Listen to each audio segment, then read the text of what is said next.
హనుమంతుడు చిన్నప్పుడే చనిపోయాడు అని మీకు తెలుసా?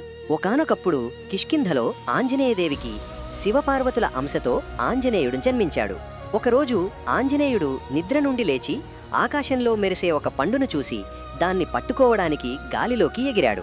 ఆ పండు దూరంగా వెళుతున్నా ఆంజనేయుడు, "నువ్వు ఎంత దూరమైనా పో, నేను మాత్రం ఈరోజు నిన్ను వదలను" అని నిలదీస్తూ వేగంగా వెళ్ళాడు.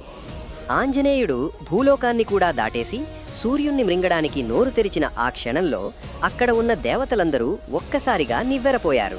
కొంతసేపటికి ఇంద్రుడు ప్రశాంతంగా ఐరావతంపై కూర్చుని ఆంజనేయుడి వైపు తిరిగాడు. కోపంతో చేతిలో వజ్రాయుధం పట్టుకుని ముందుకు నడిచాడు. అప్పుడు ఇంద్రుడు ఆంజనేయుడితో ఇలా అన్నాడు, "సూర్యుడు మొత్తం జగత్తుకు వెలుగిస్తాడు కాబట్టి నీవు అతన్ని మృంగడానికి ప్రయత్నించడం ఈ సృష్టికే ముప్పు" అని చెప్పాడు. ఇంద్రుడి మాటలు పట్టించుకోకుండా ఆంజనేయుడు సూర్యుణ్ణి తినడానికి పెద్దగా నోరు తెరుస్తున్నాడు. ఇంద్రుడు ఒక్కసారిగా వజ్రాయుధాన్ని ఆంజనేయుడి మూతికి వదిలాడు. అంతే, ఆ దెబ్బకి ఆంజనేయుడు స్పృహ తప్పి భూలోకంలో పడిపోయాడు. శక్తివంతమైన వజ్రాయుధం తగిలి ఆంజనేయుడు అక్కడికక్కడే చనిపోయాడని స్పష్టంగా తెలిసింది.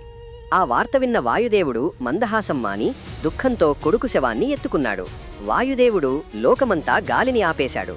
"నా కొడుకు మళ్లీ బ్రతకాలి, లేకపోతే నేను ఈ లోకానికి గాలి ఇవ్వను" అని వాయుదేవుడు చెప్పాడు. బ్రహ్మదేవుడు కొంచెం ఆలోచించాడు. అప్పుడొక గొప్ప నిర్ణయం తట్టింది. ఇంద్రుడు చేసిన తప్పుకు ప్రాయశ్చిత్తం జరగాలని బ్రహ్మ అన్నాడు. వాయుదేవుడి కొడుకు ఆంజనేయుడిని మళ్లీ బ్రతికించి అన్ని దేవతలు అతనికి వరాలిస్తారు. బ్రహ్మదేవుడు చిరునవ్వుతో ఆంజనేయుడి వైపు చూశాడు. ఇంద్రుడు తన వజ్రాయుధం తగిలినా ఆంజనేయుడికి ఏమీ కాదు అని వరమిచ్చాడు. సూర్యుడు జ్ఞానాన్నిచ్చాడు. బ్రహ్మ అమరత్వమిచ్చాడు.